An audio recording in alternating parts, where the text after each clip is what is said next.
Hello everyone. Uh, Amit here. Today we'll be learning about Docker.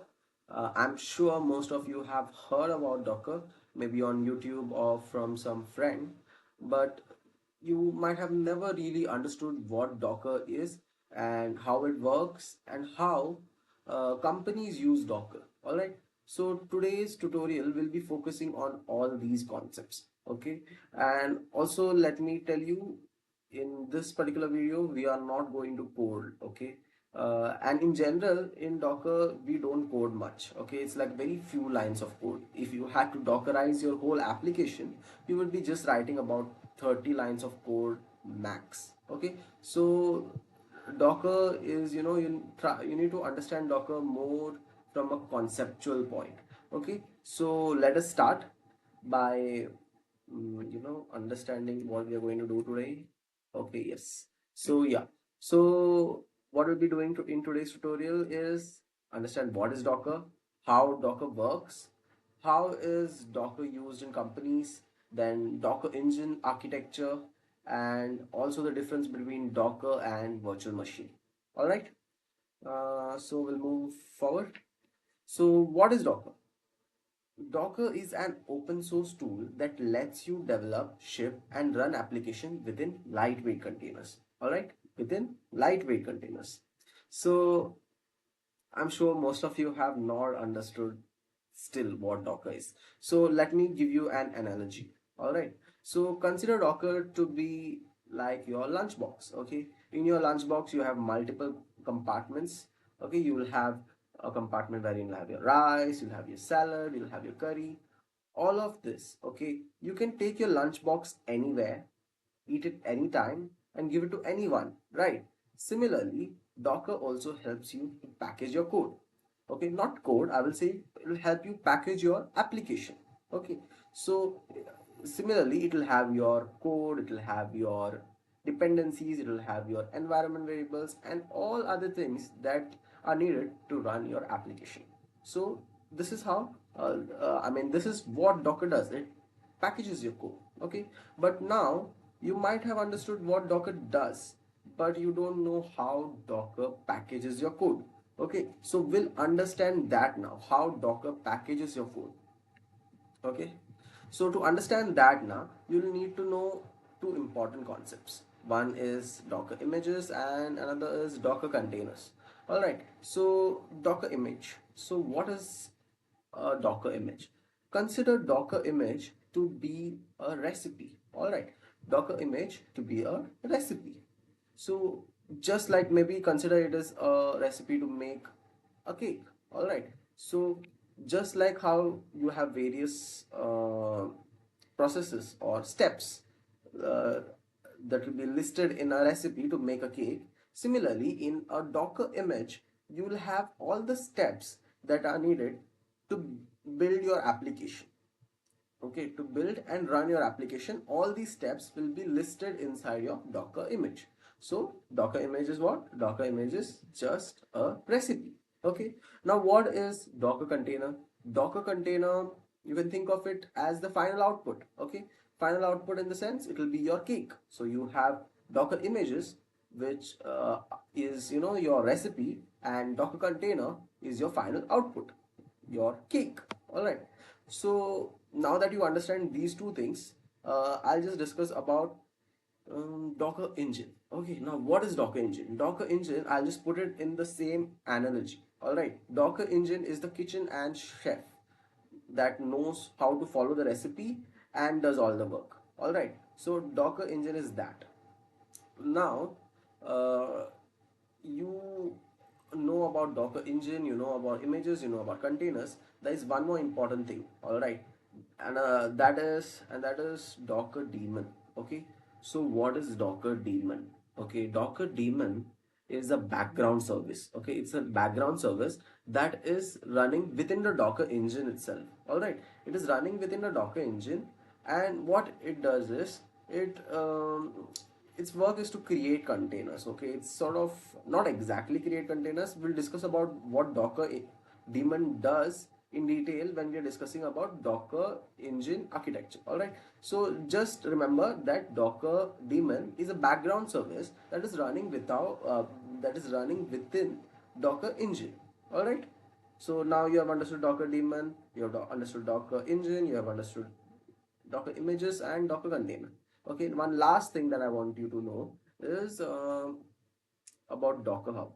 Okay, so Docker Hub. What is Docker Hub? Docker Hub, you can consider it, or sort of compare it with GitHub. Okay, GitHub. Now, what is GitHub?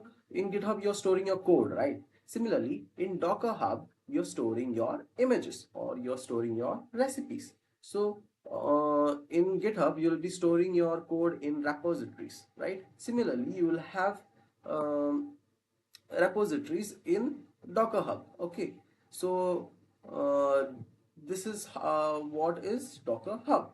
All right, now let us understand about Docker Engine. Okay, we'll discuss about Docker Engine architecture. All right, so I hope you're able to see all the blocks, okay, correctly. Hopefully my head is not coming in between. So yeah, so Docker engine. Okay, so what is Docker engine architecture? Okay, we'll just ignore this plugins block. Okay, for now it's not important. We'll just discuss about the Docker CLI, Docker app, and all other API. Sorry, we'll discuss about Docker API and all other blocks. All right, so let us start with Docker CLI. All right, so what is Docker CLI? Docker CLI is just like your command prompt. Okay, you will hit your Docker commands within it. Okay, so once you hit your Docker command, what will happen is, suppose you hit a Docker command to pull an image from your Docker Hub. Okay, you pull an image, you hit the command to pull an image from Docker Hub, where inside Docker CLI.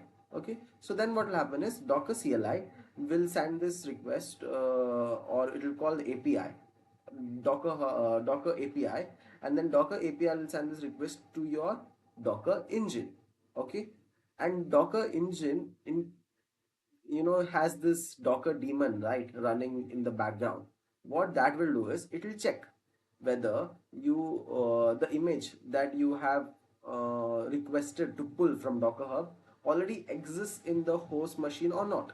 If it does not, in that case it will pull. Okay, if it does, then it'll already have it, right? So it will not pull it from Docker Hub. Okay, and then what it will do is Docker daemon will tell this container block to make the container. Okay, it will basically, this container block will create the container for you from the image. Okay, so then this is how the whole flow works, like from Docker CLI, then Docker CLI will call the Docker API, then Docker API will in return call the Docker engine, and within the Docker engine you have your Docker daemon, which will check whether the image is there or not, and if it's not there, then in that case it will pull it from Docker Hub, and then with this image the container block will create the container. Okay, I guess it's clear now. Now there are other blocks, right, in the architecture diagram you see. Let us discuss all of that one by one. Okay, so the first block is distribution block. So the distribution block handles all your pulling or pushing of images from Docker Hub or any other registry, like the Microsoft Azure's registry where all these images are stored. Okay, so it basically handles the pulling and pushing of images. Okay, the distribution block. Then you have the orchestration block. So in this block, what happens is the um, you have multiple containers, right? Like consider you have you have an application. You'll obviously have front end, you'll have back end, right? So what you will do is you will create separate containers for front end and for back end. Okay, now these two containers have to work together so that your application runs perfectly. Okay, so for that, uh, you know the orchestration part handles it. The orchestration part handles uh, how the two containers work together. Okay, basically the working of two containers together, that part is managed by the orchestration block. Okay, it is done with the help of Docker Compose or Docker Swarm. Okay, about which we'll discuss in the later tutorials. All right. Then then you have Docker volumes. Okay, now what is Docker volumes? Mm, Again, uh, take an example. Okay, suppose you have an application which is running in your container, and then you expose your ports. Okay, exposing your port and all. I'll explain to you what it is. So for now, imagine you have a application. You have an application running inside your container. Then you have exposed the port, and now you have access to that container via your browser. Okay, so that means your front end which is running inside your container is now available to you on your browser. Okay, so now imagine if it was a to do application. Okay, so now if you when you get access to your containers front end, your to do application, you can create to dos, right? So imagine you create to dos inside your to do application. Okay, so obviously it will be stored in your backend also. So all your, even if you refresh no the browser, that tab, all your to dos will be there only. Okay, when you refresh. Okay, then imagine after some time you stop the container. Okay, you can run the container and you can stop the container. Okay, so when you run the container, all your whole application is running. Okay, and when you stop the container, it is just stopped. Okay, but when you stop the container, what happens is all the data that was stored in your backend will be lost. Okay, that means what, all the to dos that you created in your to do list app will be gone.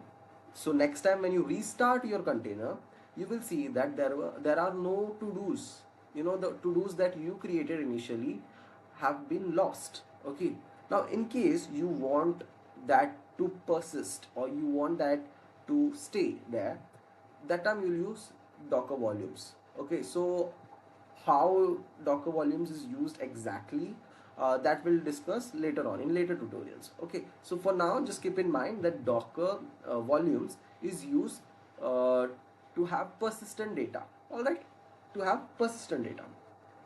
So we'll move to the next block. So next block is the container. We have already discussed that. Then you have Docker build. So what Docker build is, it's, you know, it's what it does, it efficiently builds your Docker container. Okay, it just builds your Docker containers efficiently. Okay, we'll discuss about this more in detail.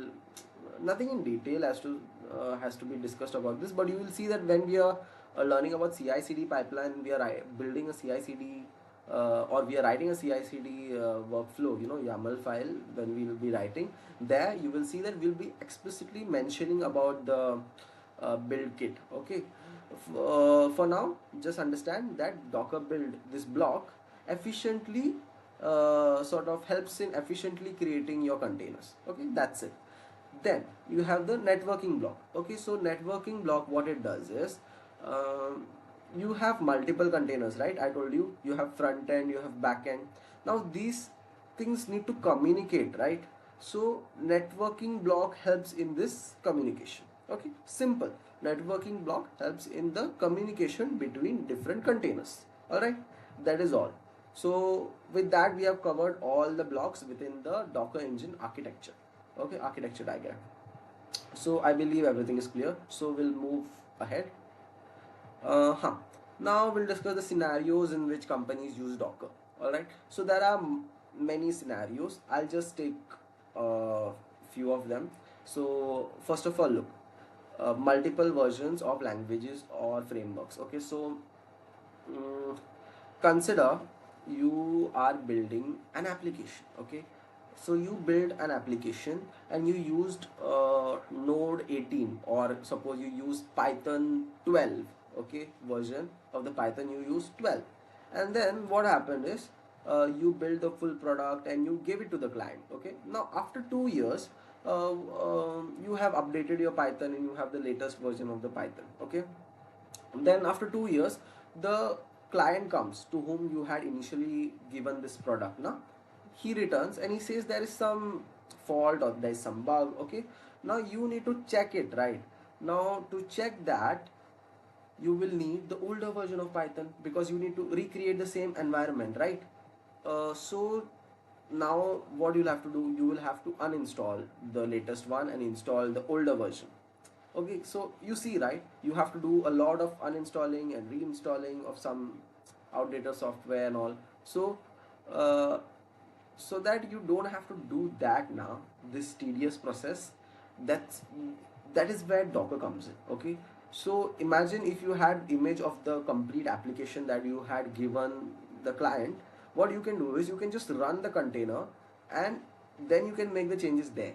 Okay, within the container, you because you will, but you can test the changes there. Okay, because then you don't need to install the older version of Python. Okay, the older version of Python will be there, but it will be running in the container itself, so there will be no issue. All right. Then we'll move to the next one. Then it will be like easy onboarding for new developers. So how easy onboarding for new developers? So when developers come, they'll have to install a lot of things. Okay, various companies will have different requirements, right? So when a new developer comes, he'll have a lot of installing to do. He'll be reading a lot of docs and installing one by one. It is a lot of, work. So if you have a Docker image, you can just straight away pull it, and then all those dependencies or any environments or any other things that are needed to run an application will be installed in one go. Okay, so similarly, then when you're if you go to the next one, that is testing on different OS environment, uh, obviously if different OS is there in, it will be difficult, right? So you want to obviously check whether your application is working on different OS. So this is possible with the help of Docker. All right. Then similarly, now microservice architecture. I don't know how many of you know about microservice architecture. So in microservice architecture, you'll have various services. Like all your services, like authentication will be one service. Okay. So like that, your whole product will be broken down into multiple services, and each of it mostly has its own storage and all. Okay. So what will happen is maybe your database for one service is different, your one service is written in different language, so all that now together, you cannot do it in one host system. So this is where Docker again comes into play, wherein you can run each service in different container and test it over there within the container. Okay. And same, it's similar. Okay, so it will be similar for the legacy application maintenance constraints. Okay, because most legacy applications will have a microservice architecture, right? So again, the same, it's almost the same point. Okay, then if we come for CI/CD pipelines, CI/CD pipelines is what it is: continuous integration and continuous delivery, or you can say continuous deployment. Okay, so um, I'll not explain this over here because it's a huge concept. We'll have separate tutorial only, hold together a separate tutorial for CI/CD pipelines. So basically, just think that your testing of application is automated, and also your building is automated. So in this, no, you normally test and deploy within a container. Okay, you test it within a container. So automating your testing process within a container is done using Docker. All right, this is all. This is mostly the scenarios where Docker is used. Then you have Docker across software development lifecycle. Well, we are not going to do that. I mean, do this today or in this tutorial. Okay, why? That is because when I'll explain this now, you'll have a lot of doubts, and I want to clear it then and there itself. Okay, so it'll be good if we have an interactive session. Okay, we can discuss this whole thing during an interactive session, probably in a live session or offline session will be even better. Okay, so we'll discuss it that time. For now, we'll just skip this. Okay, and we'll move to the next. Okay, so Docker, difference between Docker and virtual machine. All right, so what is the difference between Docker and virtual machine? So I don't know if you guys know what a virtual machine is, because I personally learned about virtual machines when I took cloud computing. Okay, in my this engineering. Okay, so it was a professional elective. So I don't know how many of you chose cloud computing. So anyways, so virtual machine is what? Virtual machine is just a PC, a computer which is not physically at your location. Okay, it is at some other location, and you have access to it. Okay, it's like that, and all its maintenance, service, everything is taken care by a third party. Okay, um, you can call them as service providers. Okay, for example, like AWS, Azure, Microsoft Azure. Okay, so this is broadly, like, in short terms, what virtual machine is. Okay, so now, if I had to explain to you how virtual machine is different from Docker. Okay, it is because for now, no, in this diagram you see there are mm, multiple layers. No, for now just imagine there are only three layers. Okay, application layer, then you have your OS, and your hardware or your server layer. Okay, so for now imagine just you have your application layer, OS, and your hardware or your server layer. Okay, so in case of a virtual machine, what happens is the application layer and the OS both are virtualized. Okay, both are virtualized. In case of a virtual machine, what is happening? Your application layer and your OS both are virtualized. That's why you will see this in this block, see just about the hypervisor. In case of virtual machine, that app b, then bins, libraries, all this is also virtualized, and there is a guest OS. Okay, so guest OS, this is also virtualized OS. All right, so that's why, no, because since there is OS now, virtualized OS, what happens is it becomes heavy. Okay, it becomes heavy. Virtual machines are heavy, you can say heavy. Okay, compared to Docker. Okay, now how Docker is different? Docker is different because I told you, no, just imagine there is application layer, then there is OS layer, and then there is server. Okay, these three layers. In Docker, what happens is only the application layer is virtualized.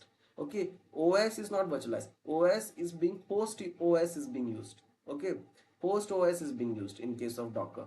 You'll see over here, see only the application and bin slash libraries are in blue, light blue color, or it is put in a box. All right, so again let me tell you, in case of virtual machine, OS and your application layer, these two things are virtualized. In case of Docker, only the application layer is virtualized, and hence Docker is a lightweight, it creates lightweight containers. Okay, that is the reason. With this, I guess all the conceptual things we have covered with respect to Docker. Now, in the next tutorial, what we'll do, we'll hit some Docker commands. I'll show you some Docker commands, and we'll learn Docker. Okay, yeah. Then we'll develop with Docker, and then we'll also Dockerize our own application. We'll do all of that. Okay. So for now, it's just theory. Okay, this lecture I just wanted to keep it lightweight so that you understand Docker. Okay, and also if you don't understand anything, you can message in the group, or when we are having live or offline sessions, you can ask. Okay, well, that is it. Chalo, bye.